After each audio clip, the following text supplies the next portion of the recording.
Okay, let's move on to just standard cardstock, okay? I have some matte here. Well, this one's called silk, okay, but it's pretty close to matte. It just has a slight sheen to it, okay? Cardstock has a clay coating on it, okay? A lot of people refer to uncoated cardstock as they say, hey, I just want regular paper, okay? But I'm telling you, a lot of times in the industry, a lot of things are being printed on glossy cardstock in terms of posters, book covers, etc. So when I tend to look at it, I see glossy as really more of the regular paper than uncoated paper. You know, probably the uncoated or unglossy, the non-glossy, probably outsells the glossy one, but I don't know how many people get asked for matte prints when you get your photos done over glossy. And glossy tends to be the default kind of format for printing when you have postcards and business cards made. If you want matte, it usually costs more because they do less runs of this, just kind of industry-wide. So, hey, you know, 20 years ago, 30 years ago, more people were using glossy cardstock for stamping than matte. Matte was kind of the unusual one back then. So, I don't know. Call it whatever you might.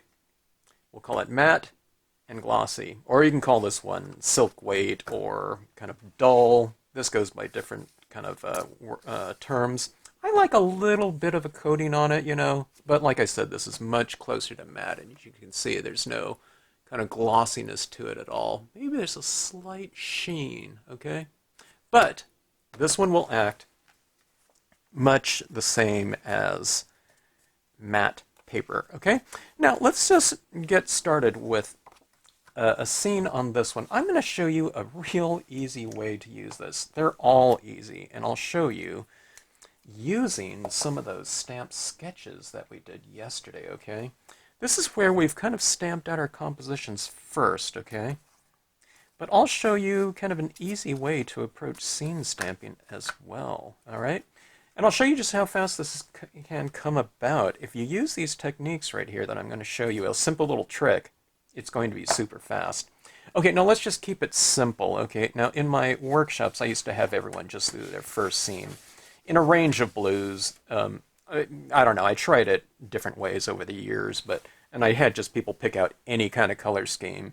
But going with a light, medium, and dark value of any given hue. It might have been sunset types of things like yellow, orange, red, or whatever, but I had everyone pretty much start off with the same basic color scheme, just so I can kind of teach people all at once. I can tell people, oh, you know, someone from across the room, okay, now move to your, you know, your dark blue or something like that. Move to your next blue, you know, instead of saying, okay, well, what color scheme you're working on? Okay, use brown or something like that now.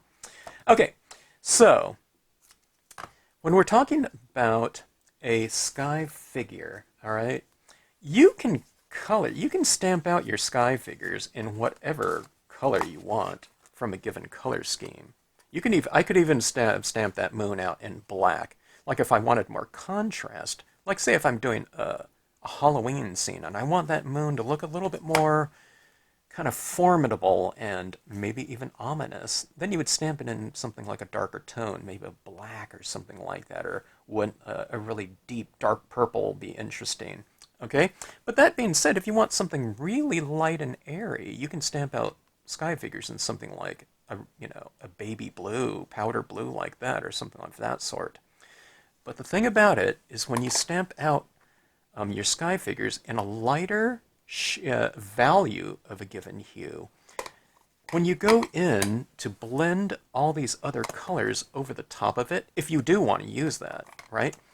Because the image is stamped out lighter to begin with, when you blend in colors, it would tend to kind of eradicate the forms of this a little bit faster because, you know, it's the same value as the lightest color. So if you stamp it in kind of a darker color, medium to dark, I would say, it'll hold up against the blending that we're going to be doing on here. So if you're just starting off with these scenes, you know, just to begin with, I recommend going with one of your medium to darker tones. Now, use whatever brand of pads you want. I'm going to be using dye-based inks on these colored scenes right now, at least in the next few, okay? Use any brand. I love using things like distress inks as well. I don't have every color of every pad line that's out there, okay? I wouldn't even have room on my desk. Here's some Marvy pads right here, okay? You know, light, medium, mediums in this case, and dark. And I can even go darker. So, okay, so when I say light, medium, and dark, if you have more colors, go ahead and mix and match, okay? If you don't have a Memento Summer Sky, look at this one right here, this tumbled glass. Look how close those are. Not exactly, but they're close enough, you know? So mix and match, don't worry about it. Use, the Memento. Here's some colors that I don't have in pad form, but I might get it in re-inker form, all right? So you can mix and match. Look at this Mermaid Lagoon right here. Isn't that real similar to the Memento Summer Sky? Okay, so anyways, don't get caught up in brands, but think about more in terms of your colors, okay? And these ones are dye, okay, for this usage, okay? I'm not mixing and matching to something like pigment inks or something of that sort. Okay, so let's do this. Let's go with kind of a darker tone, just so you can see this holding up a little bit more against all these other colors that I'm going to use in here, okay? Now don't think about this as a different process so much, as doing something like this where we have everything already stamped out. Now I am going to stamp out my sky figure like this, okay? I'm going to show you just how fast this comes together. Remember, kind of to wipe off the edge like that, all right? And let's just make this a real easy and quick composition right here. Okay, now we have our sky. I could stamp out my trees right now, okay? But I'm going to show you something else that you can do that'll just make things go really fast, okay? All right, now here's the other thing. This is one thing that I asked that group, or an individual from that group to do. If you have a re-inker, okay, of some of your lighter colors, okay, in this case, it's the summer sky right here. The tumbled glass would be fine too. Maybe I'll mix and match here, just, so you can see, so I can prove my point here. Let's say you didn't have a Memento Summer Sky re-inker, but you had one for the tumbled glass. Or if you have any kind of re-inker, okay, you put a few drops down here like this. This is what I did when re-inkers kind of were invented. Okay, this is year 25 years ago. I used to have everyone just, I used to use this thing called the tonal applicator, but that's besides the point. But we used to use things like sponges like this. You can use a kitchen sponge for what I'm going to be doing on here too. But we used to go like this. We used to take our sponge and dab in like this, and then blend that ink in like that, okay? Now that took a little bit of time because of the amount of ink that we use on our first color here, okay? Now you'll see me repeating this throughout, the next few scenes right here. But see that amount of ink on there? That's quite a bit, but that's still like a couple drops on here. All right? But now what I'm going to do is I'm going to make that cloud, or the moon, stand out nice and bright, or light, because I'm going to take the area around it and make it darker, okay? So see this like this? Watch how easy this is to apply, okay? See, I'm kind of taking it from the outside edge in, like this, and I'm just blending that color in like that. Why does it blend so easy? Well, it's because this is kind of sopping wet, But you're still only talking about like 3 drops of ink, but look how far that ink goes. But not only that, don't think about just coloring, okay? Now this is where this differs from coloring, okay? What I'm doing right here is I am coloring, yes, but your first color, okay, what I'm doing as well, you can kind of keep things a little bit streakier too, okay? That takes us off the hook of having to do things completely, perfect, right? Maybe I should have had this light a little bit centered underneath my moon, but that's okay, okay? Okay, now here's what you're going to do though. Most people aren't thinking about coloring over here more because it's already filled in, right? But what I want you to do is I want you to add more ink and just, it's not going to get any darker, so that's not what we're doing this for. What I'm doing is I'm adding this in more, and you're not going to be able to see anything that it's doing because all it's doing is it's just getting the paper more moist, okay? And what that does is you're getting the pulp of the paper wetter, okay? So that this paper is starting to fill up with moisture, right? So that the ink that you're applying isn't going to be soaking in as fast, especially when we get to these darker colors. So the better the base coat that you lay down, and you can see, I mean, it just takes, I don't know. Now, I'm going on here, but I could have put that on in 1 minute, probably, okay? Take your time, though. Don't rush it, all right? But see, now there's still some moisture on here. See that? Okay, so don't think this is, you're not wasting your time doing this. You're really getting that ink in there, okay? Now, here's what I'm doing, too. When this gets drier, it's lighter. So that's when I am putting it closer to my light source. Now, sometimes that moon is a little bit too stark white, too, okay? The time to color it is not when you first take a big slathering of ink and go, you're not going to go in like that. But, watch this. See that really light shade of blue? I mean, this is getting pretty dry on here. And plus, I can use a very light tapping like that, okay? So I'm just getting a little bit of that ink onto that moon, just so it's not so stark white, okay? It gives it a little bit more atmosphere. And I can get some of this on my clouds without darkening them in completely. I want a little bit of moonlight on those clouds, just like on these ones, okay? These two were an additive process by adding in that white onto the darker paper, or that white onto the gold paper, because the gold is kind of darker, right? Right? But this is you're doing it's not an additive process, it's the negative space, okay? So anything that you don't color here is going to be the white of the paper. Does that make sense? That's what always confuses people when they see a finished scene done in this manner. They think, how did you get that moon white like that? And then it's kind of confusing because all the other areas around here are darkened. So they think that you might have started off with a darker paper or something like that and added the white. But no, just whatever you don't color remains the white of the paper. Okay, so we're all done with the summer sky. Actually, you don't even need that pad like that if you have the re-inker. But you can see now what we'll do is we'll just keep with your paper towel like that, okay? See, it's like a little finger. You can see my actual finger, shape like that goes in there. And you're going to go with your Bahama blue, okay? Or whatever color you're working with, Stampin' Up! Pads would be fine. What are some of those pads that everyone seems to really like? Catherine Pooler, you know what I mean? I have no idea.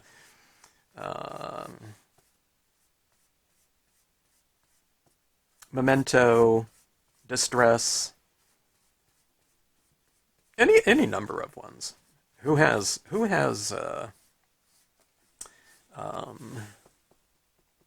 Vivid pads? I posted a thing on Vivid pads. Those are some of the first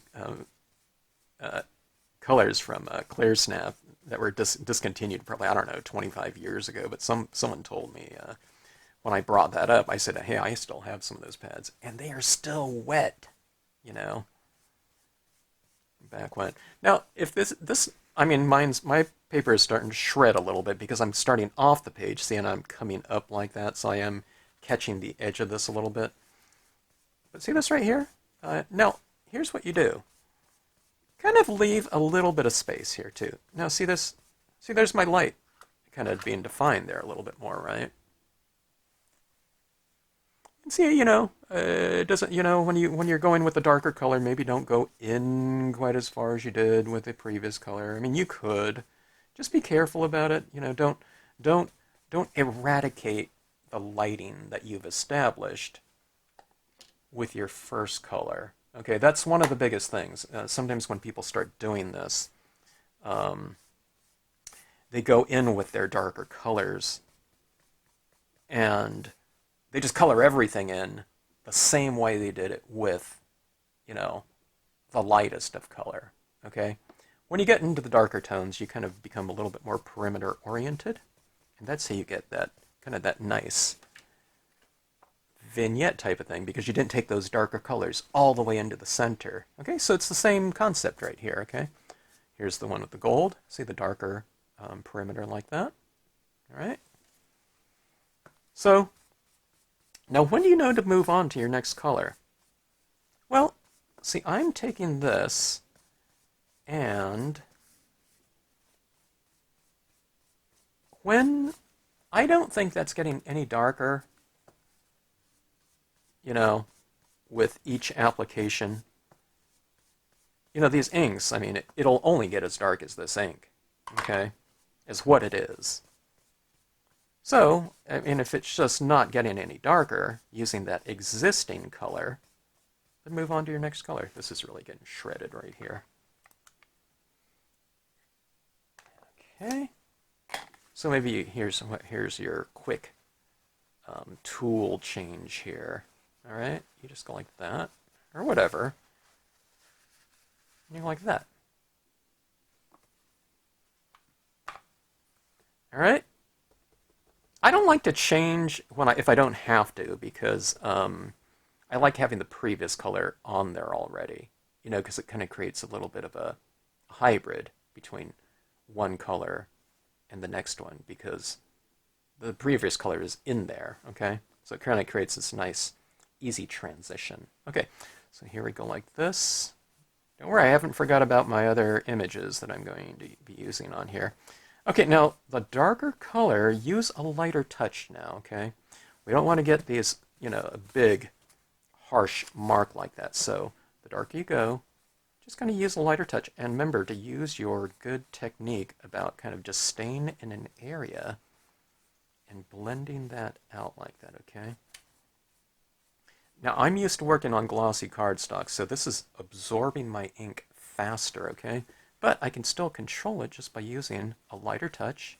And what you do is you just stay in one area. Watch this. I'm going to create this streak across here, but watch how long I stay here. And I just take it easy. And I'm just kind of lightly kind of brushing that in like that. Okay? Now I'll move up a little bit to get this other area here. Okay, now watch this. When I'm getting this other side, don't do this. This is kind of an awkward motion. You just flip it around like this, and here you go. Look at that. Okay. Now, if your ink is kind of sticking too much, okay, it feels like it's grabbing, and it feels like you're working on, I don't know, like a dry piece of paper. Go back to some of your re-inker. Put a couple drops down. Ink up. Just use the same side, and re-moisten your paper. And then go back to your darker one, okay? So at no point in time can you not go back. It's not now adding a light blue on top of a darker blue isn't going to make that light blue up there. It just kind of moistens the paper, okay? Does that make sense? All right, so just kind of working your way down like this. Watch how watch my my technique here, okay? See, I'm staying, and then I'm moving, okay? Staying, staying, staying. I'm kind of working at, see that little area right there? I'm trying to pull that across.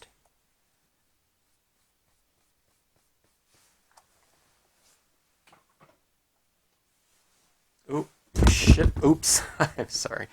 My shipment of rubber just came in. I'll need to go grab that. It's being dropped off by UPS. I have a lot of sets on order. All right.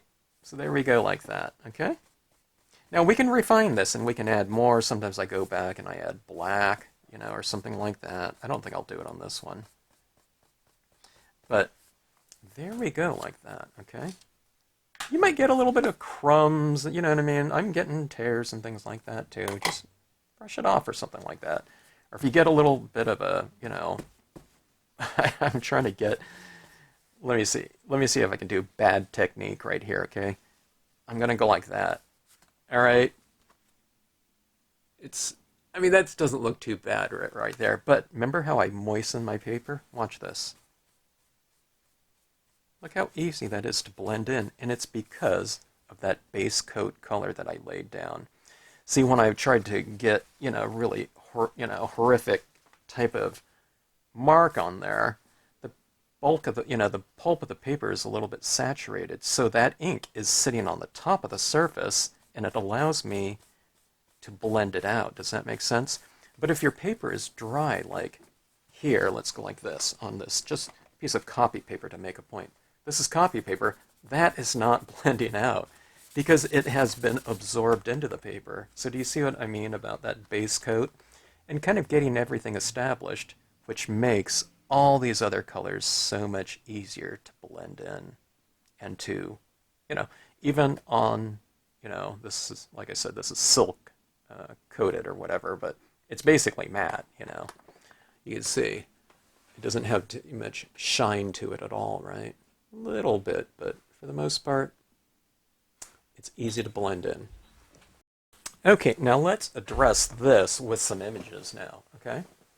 Now, like I said, we could have, stamped out all of our images first, but if we did that just right then and there, it would have, it would have required a little bit of a drying time, probably.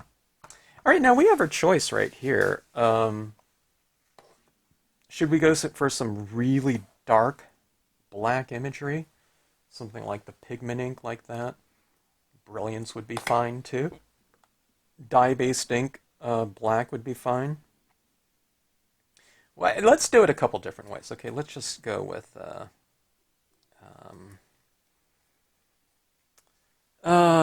let's just go with dye-based ink right now. Okay, I'm gonna go with my Marvy one right here. That's always been kind of my go-to pad. And then the next thing I'll use like a, Claire there. Okay. All right. So remember this right here. Wipe off the bottom portion. Okay. Come right up here. Let's put that. Let's try to put that tree row right in front of that moon to make it a little bit more dramatic. Okay. On the other ones, I kind of have it below there, which is pretty dramatic too. But let's just do something right here. Let's go right up into that moon, so it looks like the moon is kind of rising or setting, maybe. Okay.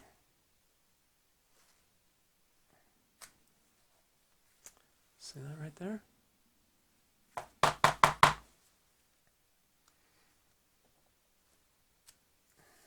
Okay.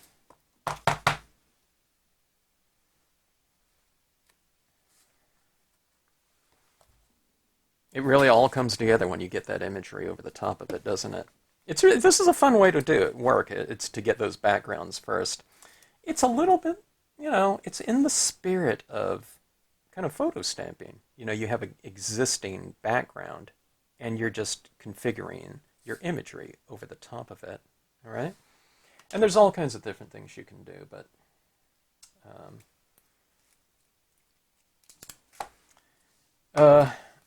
the manner in which will be all up to you, but we're going to show it to you both ways here. Okay, let's see. One of the things you could do too, not to overly complicate things or, to give you a million things to think about, but sometimes the dye-based ink is not as dark as your pigment inks. So you can do a dye-based ink at the background and do a really dark foreground imagery with your pigment ink black.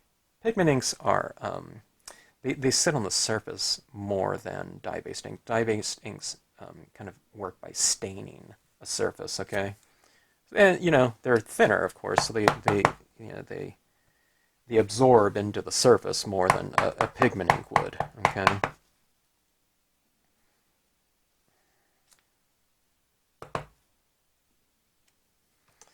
Okay, so anyways, you have that like that. See that variation right there, the streakiness? And if your streaks and things like that in the background aren't super smooth the first time you do it or whatever, when you get those images over the top of it, it all works. You know what I mean? Nature has patterns and things like that. And if people sat there and analyzed it, you would say, You know what I mean? Everyone says, oh, well, nature is perfect, but it doesn't mean that it's perfectly smooth everywhere, okay? There's different patterns and things like that that we always see in nature. Okay, let's do a little canoeist here. Oops. All right.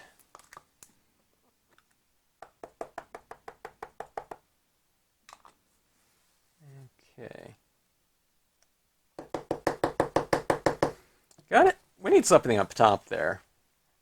I would add a little bit more tone into there, but that's basically your, your dye-based ink applied scene right there in multiple tones. Now let's do the same type of thing, but let's just do it over an existing background like this. Let's do a couple of them. I'll show you just how fast these can come about, especially with that re-inker process. Let's do 2 of these like this, okay?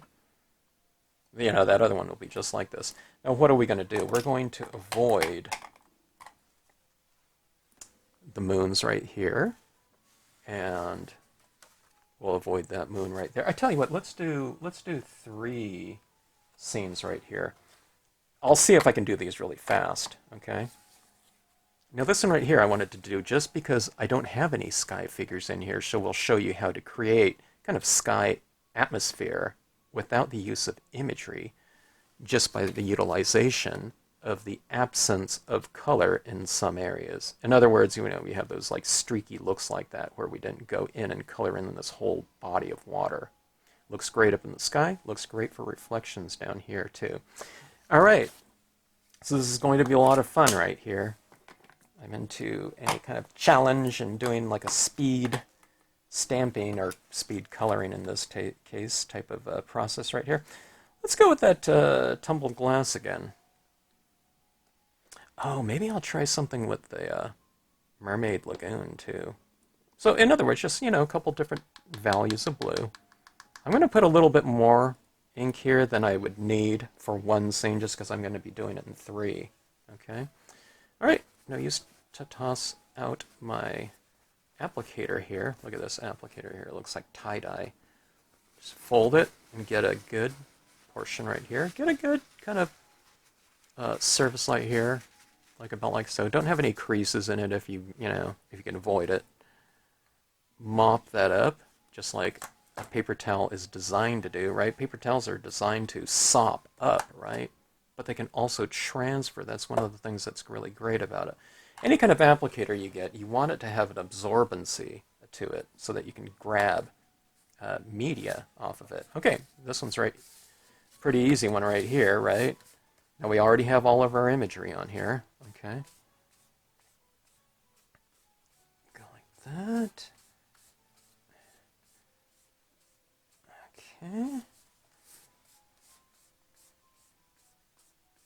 This one, there's a lot of area to fill in, with all that sky up there. Now, normally I would add some more clouds in here, like the cloud cumulus would work really good, but I'm just trying to work it around set number 9 here to keep things nice and simple in terms of kind of teaching the fundamentals here. I might need more re-inker fluid, okay? I think this one used up that entire, area. Maybe not. I don't know. We'll see. Okay, so we're going to work it around this one here. Yeah, this feels a little bit dry. I think a few more drops, or I don't know, a lot more drops of ink will serve me well here. You want to mix it up? Let's use the summer sky here. Okay. I just want to show you that, not to get locked into, certain types of color schemes. This one already has the tumbled glass here, but let's just take this mix and match. Let's do the summer sky here. See, it's a little bit of a different hue, but they're kind of mixing together there. Okay. Well, it's a slight different hue. I'm going to have a lot of other colors coming into this, so that's why I don't get caught up in, oh my gosh, there's a slight change of hue there. That's not right. Hey, it doesn't matter. Okay? Be careful around your moons. Sometimes when people get really comfortable doing this, it's like they get going, and it's like, oh my God, they eradicated all their light. So just be careful about that, okay? That's what always happens. If someone gets rid of their light, it's usually not in their first scene. Their first scene always comes out just fine because they're really kind of being, they're being a little bit more careful. Then when they get going like this, sometimes like it's always like in their second or third scene, it's like all the light is gone because they just, they got really comfortable with blending it in. Which is fine too, but just keep it in mind for future ones, Things don't always have to have a full range of super white light to dark, okay? In fact, if I colored over the moon let's cover over the moon a little bit in this one. Let's make it a little bit darker, okay? It gives it kind of a somber mood, when you tone out the light a little bit like that. Okay? All right, now on this one right here, because I don't have like a formal sky object up there, a sun or a moon or stars or something like that to work around, let's create our own light on this one. Okay? I guess I do need more ink here. Okay, let's go with the re-inker fluid again. All right. Okay, now watch what I'm going to do on this one right here. This is what I'm doing on most of my scenes too. I'm kind of leaving things streakier, which I'm going to do on those previous two ones as well, but I'll leave it streakier with the darker colors, okay? All right, so here we go in like this, okay? Come in like so. See that up there in the sky? How kind of streaky it is like that? I'm going like this. You can practice on a piece of paper too. See that right there? Yeah, I'll show you right down here in the water, okay?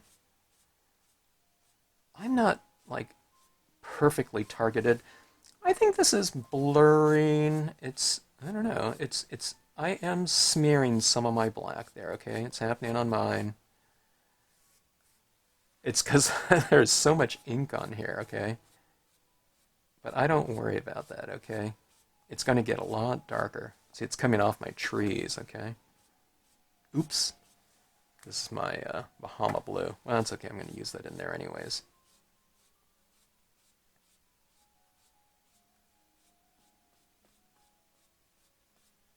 If you need to heat set, I'm not worried about it though, okay? Eventually that little smear that's coming off of there, it's going to be blended into the background anyway.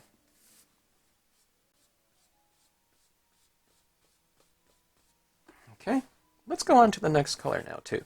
I'll keep this streaky, but those are the general kind of streaks that I'll leave in there. I wasn't planning it out, that's just how it kind of developed in there, okay? I'm not thinking I need 2 areas of light or something like that. I just kind of get going on here, and then whatever seems to be developing, I just kind of stay with it, okay? Okay, so now I'm just on my Memento, Bahama blue, which is my medium tone blue.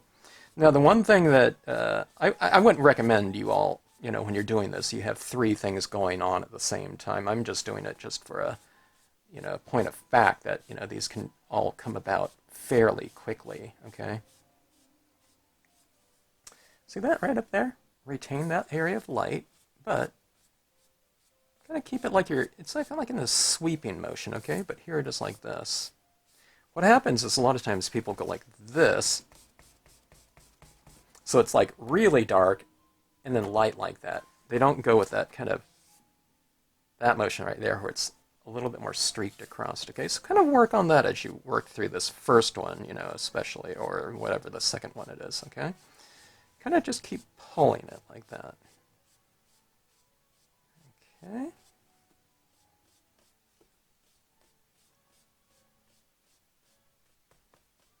There's a piano practice happening in the background if that's being picked up in the sound here. Apologize about that. Like I've said in previous videos,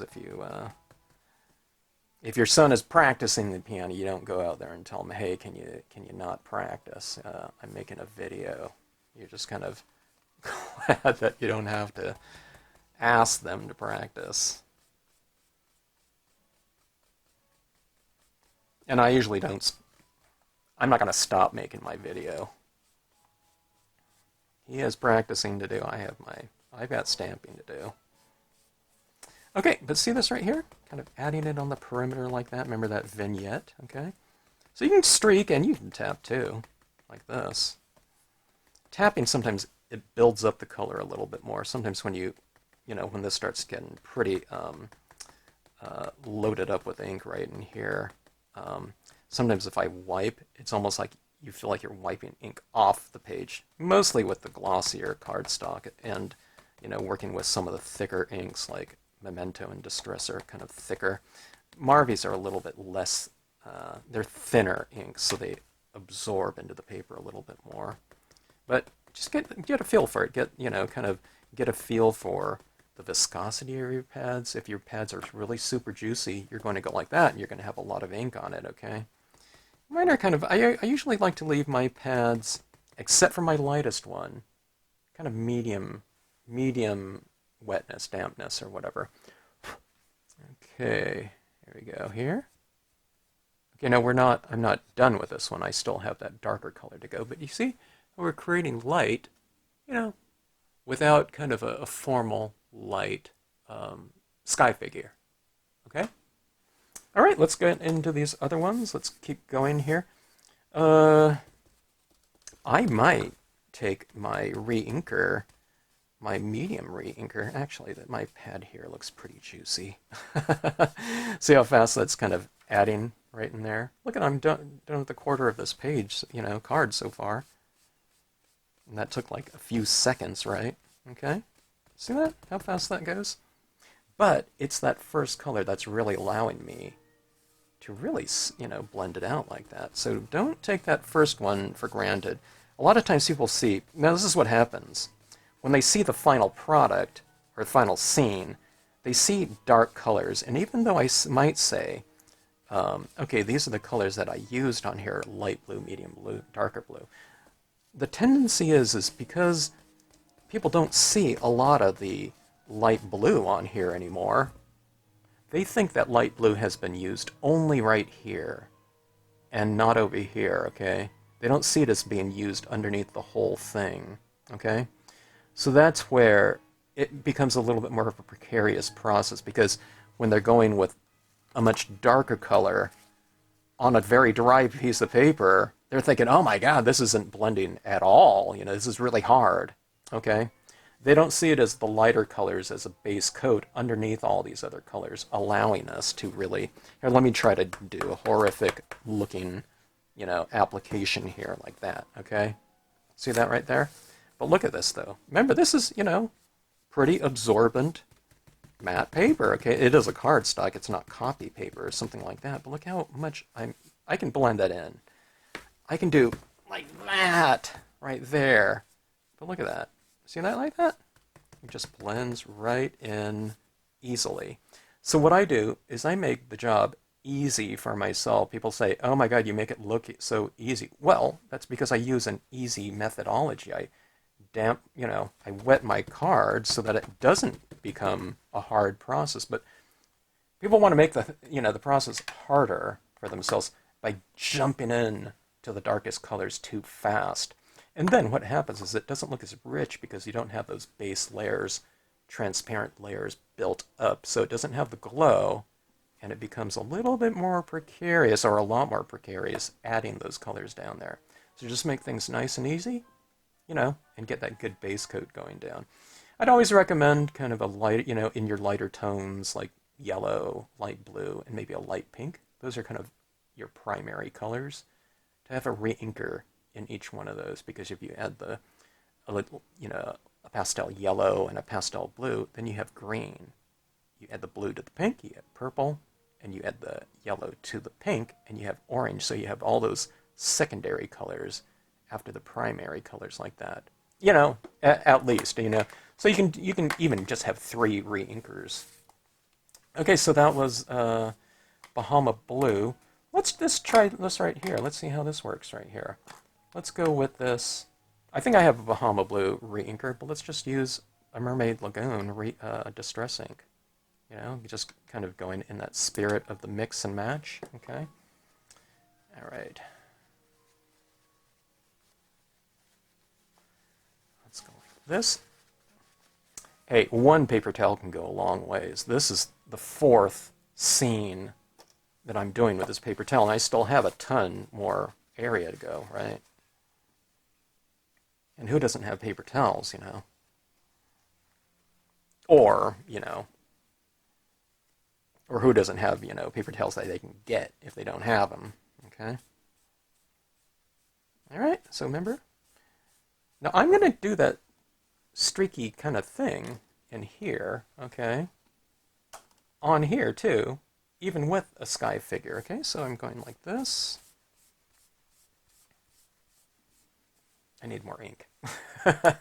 I switched to my, you know, my paper towel here to a clean area, or to a non-ripped one.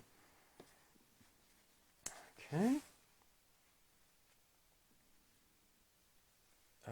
Maybe this one's been sitting here too, so my base coat is, you know, this has been drying as we've been, you know, doing those other ones, so I think I might have had too much here, but just use a lighter touch like this, okay? I added too much here, but let's just go with it. Okay, so see, I'm staying in one area longer.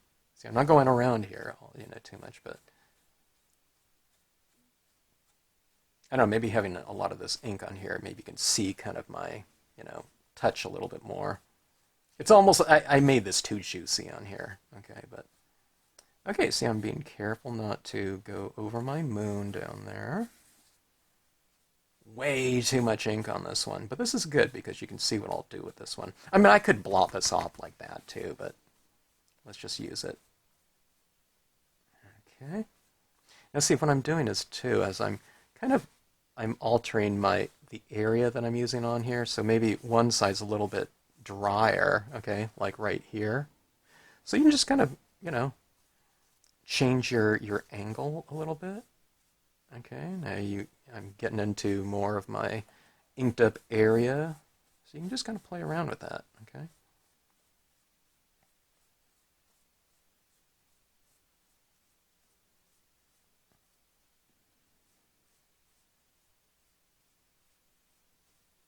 I have a lot of ink on here. I don't like putting ink to waste here either, so what I'm going to do, okay, well, that looks pretty good. I didn't leave it too streaky because there was just so much ink on there. But let's use this, okay, and let's go back. Yeah, this one's a little bit anemic down here. Let's get a little bit more color across that, right? See that? That looks like pretty good. That's a good color too. I think that made a, this is a little bit of a brighter color it looks like too, so we're kind of enriching or whatever the surfaces of these by adding another hue in here, or another variation of that hue. This one's a much brighter blue than that previous blue that I was using on here. Okay.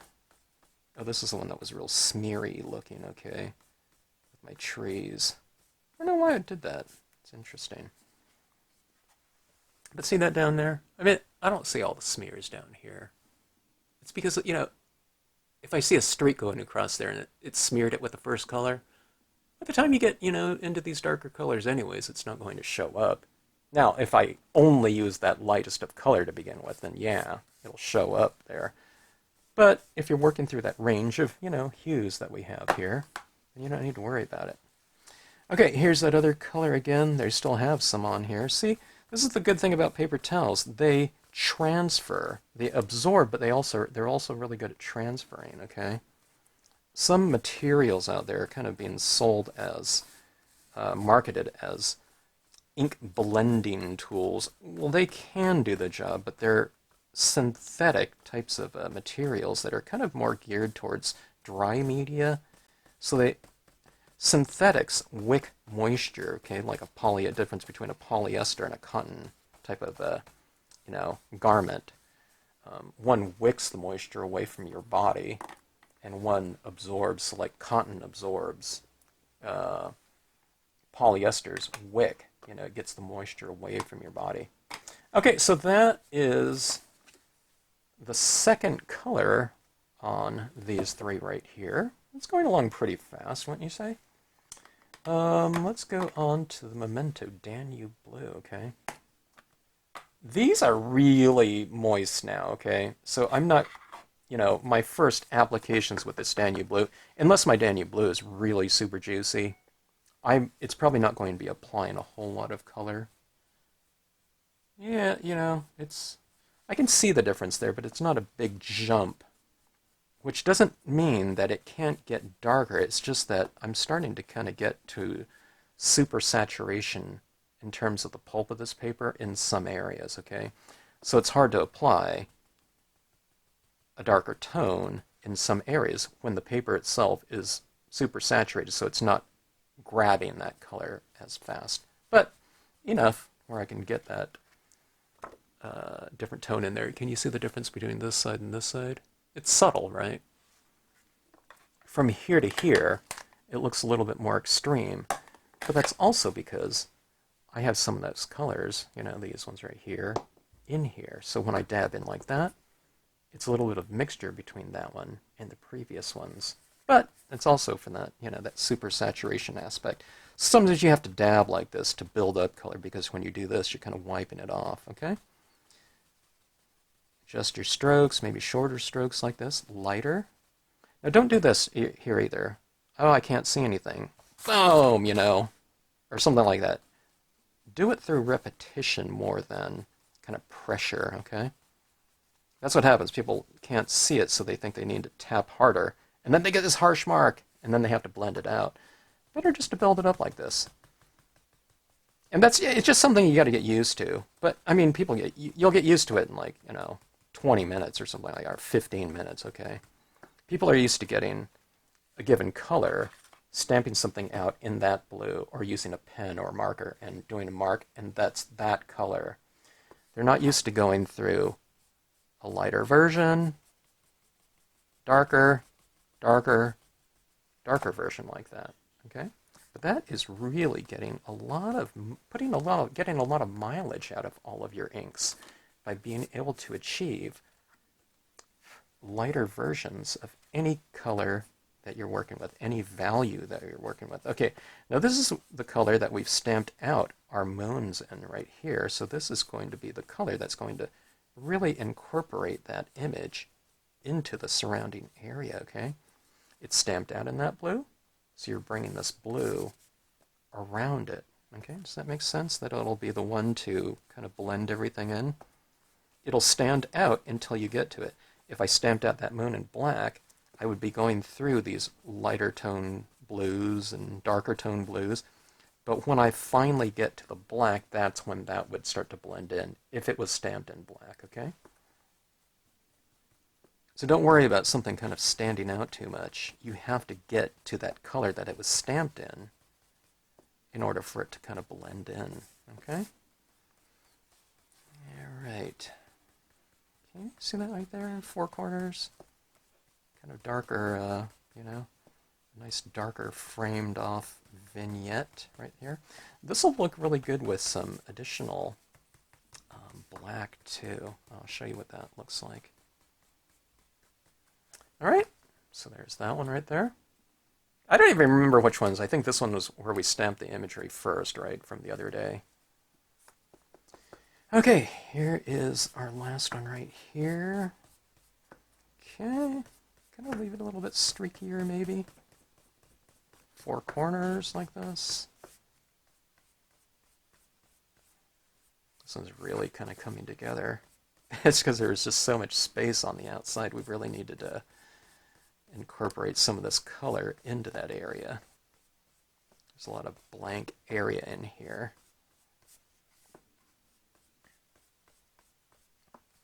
This one's getting kind of dry. It would, you know, might benefit for me to go back in, but you know, it's not so dry that I have to do that, to go back in with a lighter color just to re-moisten things. Now, if we're doing this in Arizona, summertime, arid, dry conditions, air conditioning going, you got to do these one at a time. You can't, you know, let these sit around for a few minutes because it's just going to dry off, you know, so fast. So, you know, that affects things. When I'm out demonstrating at that Mesa, Arizona show with that air conditioning in that room blasting all day, it's like the driest environment on earth, I swear. And I can feel things drying. I can work on it over here. And by the time I go over here, this area right here is already set up and dry, okay? It's good for certain things, like stamping out my imagery. I don't know, you know.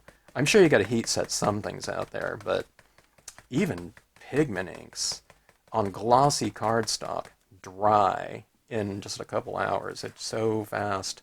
See how my streakiness down here, how I've left some areas a little bit light like that, you know? Leave it a little bit more irregular, and then you have variation right there. And I think that's better than just having dark blue like that. Okay, so see I've kind of streaked it in like this, you know, here and there.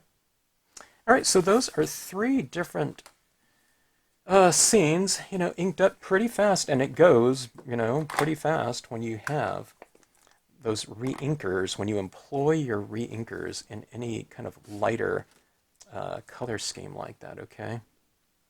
All right, so like I said, we can go in here with a little bit of black, and I can add it down here in the shadows as well. Or if you like a lot of, you know, control over something, remember alcohol markers and dye-based inks don't mix. Okay, now if something's super wet on there, then maybe it will. But here's like a little bit gray, or here's a little bit of blue. Okay, now I'm just going to do this on one of these right here, but see this right here? I can go into my shadow areas around these rocks, remember? And we can kind of color in like some of these areas right here. Maybe this is a little bit too dark. Maybe I should go with something a little bit lighter. But I can kind of anchor those rocks down a little bit and give them a little bit more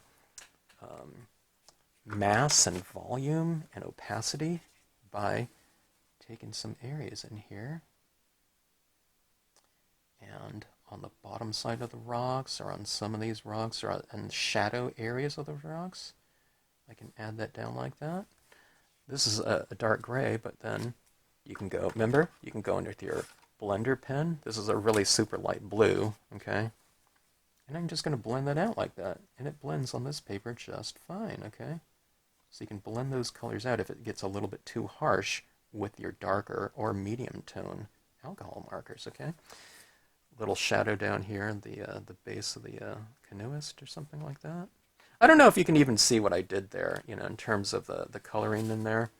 But it was really subtle. But markers are a fantastic option for you. And it's not smearing things. Again, it's not picking up the blue that I laid down, because these are alcohol markers, okay? And they're a different chemistry, so it's not going to be putting water-based media back into solution by going over the top of it, okay? All right, so that is that. Let's see if I can get through. What minute are we on? Okay, we're at 30 minutes. That's not too bad. You know, we inked up 30 minutes with, and you know, I stamped out. Which one of these did I stamp out here? I think I stamped out this one right here. But that's 4 finished cards right there. It would have been taken a lot longer had I not used the re-inker. So really, I would employ the re-inker type of methodology. And that's on matte card, you know, a more absorbent matte cardstock. Okay, glossy, it's just, you know, glossy, it stays on the surface much more, so that goes even faster because it's not getting, so much of your ink isn't getting absorbed. So you kind of achieve a super saturation of that surface area a little bit faster. Okay, so let's see if we can do something here. All right, now, and I'm not going to get my re-inker for the... okay, now I don't have, like I said, I don't buy like every color of every company out there. I wouldn't mind doing that, but I don't have space, okay? Let's use some of the distress inks here too. All right, this is what I loved about those Marvy pads. You were able to kind of mix and match like that in accordance with the colors on the case. Okay, now I'm not going to use so many, but let's say we're going to go with something like, I don't know, like this right here, okay? Let me see, I need a... Sometimes sunset colors get a little bit too hot and crazy without the use of brown in here, so... Okay, so this is kind of putting together a brownish color scheme. Alright, but just, you know, we're not going to make things so extreme, so let's take out some of these intermediate colors in here. Now, I hate to get rid of that ochre. I like these certain colors, so. Okay, let's do kind of a sunsety type of thing on this one, okay? What do? I'd always recommend you grabbing and putting out your pads in kind of, and making it visual, okay? When I had people do this, they got it completely 100% correct every time. It's when people try to, oh, they're thinking, okay, I want to go with some yellows and magentas or something like that for a nighttime sky. That is a difficult blend into this one, okay? Doesn't that make sense? But this, blended into this one, looks easier. And from this one to this one. But look at this one, that to that. It's not as big of a jump in value, right? If it looks kind of a little bit more graceful in terms of a transition, in terms of your pads, okay, it'll be the same in terms of the application on your paper, okay? So let's say, look at these ones right here. Here's a pimento, light green, medium green, dark green. You know, you can. I like a little bit of browns in here too, something like that. But see, those blend in like that. But if I did this, it's a little bit more of a jump. You can do it, but it just makes it a little bit more harsh in terms of the process. Okay. That being said, let's do a sunset-y type of color scheme on here. You don't always have to go with these kind of monotone types of things. I'll do something where this sky is blue. Well, I don't know, maybe, I guess these are all water scenes. So, but you can do like a deep blue sky up here, and you know, you do an aqua green kind of water down here. It doesn't always have to be the same thing, you know, over the entire scene, all right? But I would still run through a range of tones. With whatever color scheme you're doing. Blue sky, green grass, have a range of greens within that grassy area. Range of blues up in that sky area, if it's going to be something like that. All right? Okay, and the exercise doesn't have to be any more complicated than you just put together your color scheme like this. This looks great too, doesn't it? That looks great too. You know, fall tones or whatever. When you start adding in some of these mixes like this, it starts moving up into more of a, maybe a sunset-y type, I don't know. Sunsets take on all different kind of color schemes depending on where you are. Okay, so let's see what I have here in terms of my distress inks. A lot of my distress inks, here's an antique linen right here, okay?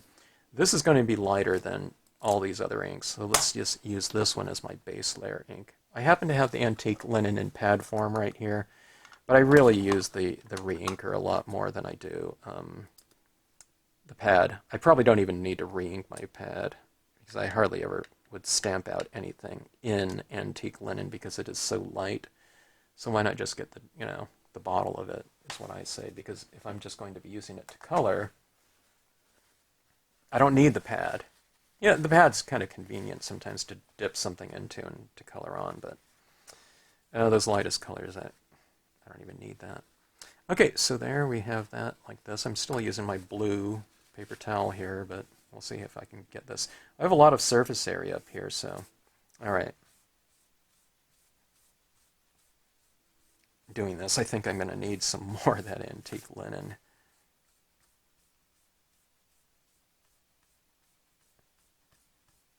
Yeah, the trees are pretty well affixed. I don't know. I don't know why. I think I colored, you know, I stamped those out in the same ink that I did on my, you know, the other one. I think. I don't think one of them was the Claire. Oh, I am. Look at this. My fingers are getting those blue impressions there this time, but I'm not going to stop here. We're just going to go forward. Okay. I don't know. I need a little bit more ink. Okay, but okay. Let me just see. Let me just ink up out of the pad. All right. Enough of that one right there. I didn't even need that, like I said. Let's go with the yellow. Okay. You don't need to change this because we're just going to be going brighter or darker. Okay. Okay. So here's yellow. Okay.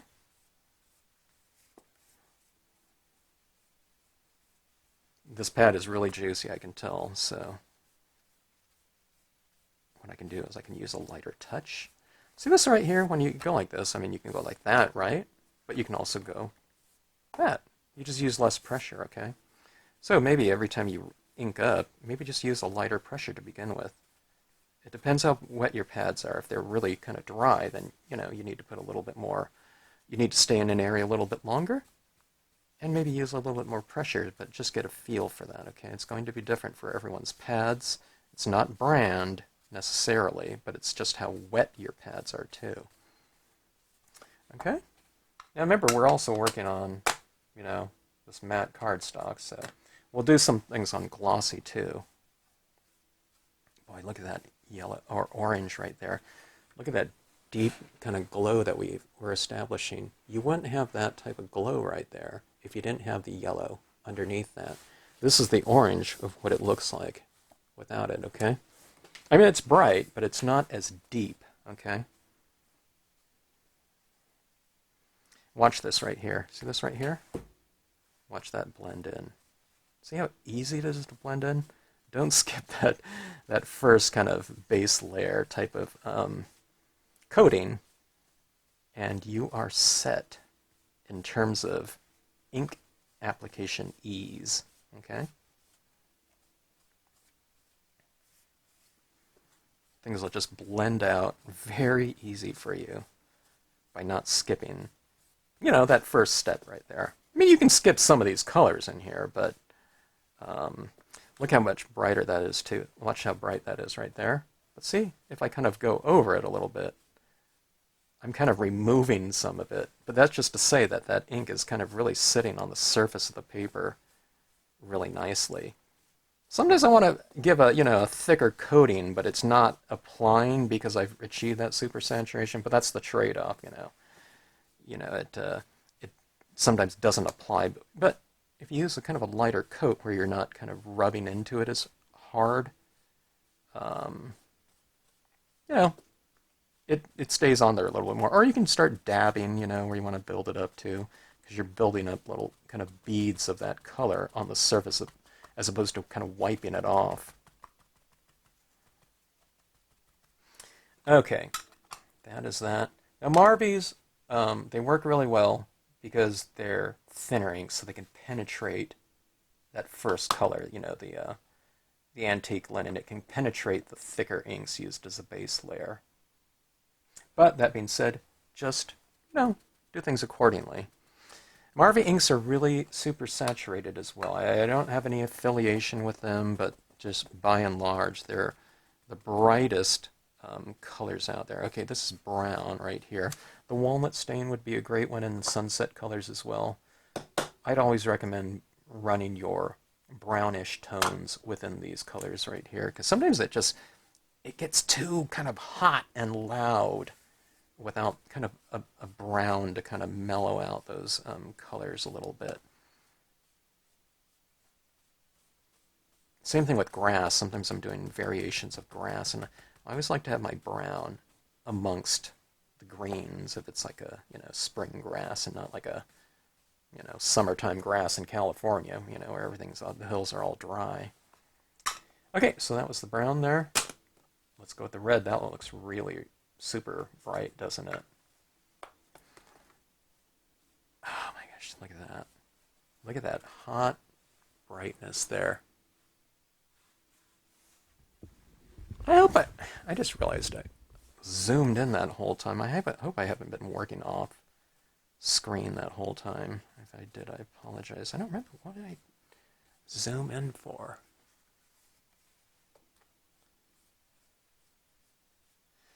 Okay, kind of using a lighter touch. See, I'm going like this type of touch right now, okay? Just a real short kind of stroke. Look at that. Sometimes things kind of look a little bit weird, but then by the time you get into those darker colors, sometimes it's the last color that I'm doing. Everything kind of, you know, rounds into form. It comes together, okay? Here's a color that I hardly ever use, magenta. I don't really use magenta kind of on its own. I love the color, but in terms of blending, okay, look at that. It looks it just looks like another color of red because the colors underneath are showing through, okay? So remember, when you move into your darker tones, kind of, um, you know, apply accordingly, okay? I mean, you know, it's getting super juicy on here. The darker color isn't coming off as fast because the paper is getting wetter and wetter. The pulp is getting more saturated, so that ink is not transferring as fast. So, just kind of take your time. Use, shorter strokes or whatever. You don't want to go in here like that and get a big, magenta paper towel mark, like right in that area in the middle. Okay. Brown. Now see, I can do that brown like that on the outside because it's really wet in there. Don't do that in the inside like here where there's hardly any ink. I can blend this out because there's so much ink on the perimeter, okay?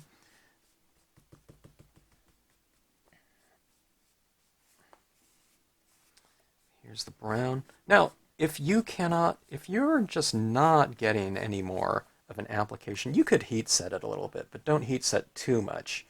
Get it a little bit kind of dried out just so that ink can transfer and come off your paper towel or whatever applicator you're using. A kitchen sponge works really well too. Do you notice how I'm usually going from this side like this, and then when I'm going on this side of the card, I'm flipping this around? It's because, look, my arm you want to stay in a nice ergonomic position, okay? It's okay if you're doing this, and you know what I mean? Like this, a couple little taps, but if you're doing, if you're going to be doing 300 taps or strokes like this, you want to keep your hands nice and ergonomic like that, okay? So that's why I do this. I don't really move my arm in order to accommodate having my scene upright. I just go like this, okay? I just go like that, move it around like this. It's like scissors when you're cutting something. You move, whatever hand you are. If you're a righty, then you're moving with your left. If you're a lefty, then you move,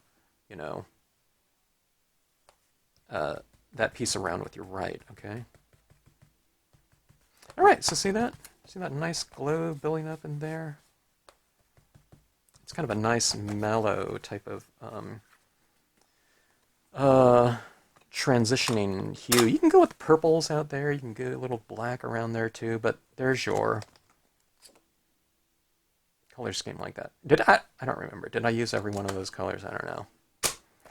So that gives you your nice glow. And like I said, that's a pretty nice glow there on this, this matte paper. It's even more striking, I think, on the glossy. Okay, so let's see what we have here. That was your lesson on color applications. Like I said, don't get caught into these specific color schemes either. Think about it more in terms of the principles of what you've learned. The biggest thing is just getting that, good base coat of color down first, okay? And then it makes it so much easier just to blend in all these other colors, okay? Now we're going to do something with these too later on, okay? I'm going to teach you how to add a few little, like a misty type of effect on these. We'll do some paint pen work on these, and maybe I'll tip the edges with a little bit more contrast with black. And what else can we do? We can do some light beams in here, okay? But for right now, we'll just leave it at that with your color scheme types of applications right here.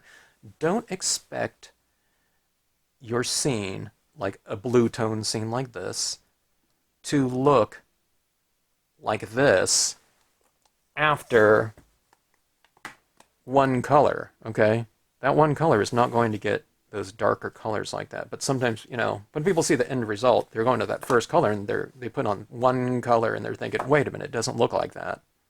Well, that's because there's two more steps, to go, and a lot of ink to lay down. But it doesn't have to be a long process. I think it makes for a very short process, and achieving a nice, deep, rich glow. And I don't know, I've always been surprised at what can be achieved on kind of this duller type of paper like that. I always worked on glossy, but I think you can achieve a pretty deep space within kind of a flat, matte surface here in that type of cardstock like that. But, we'll get around to and add some extra little zip into these ones. But I think we've achieved a really good foundation with values and creating depth and richness and just a nice range of values within a given color scheme, okay?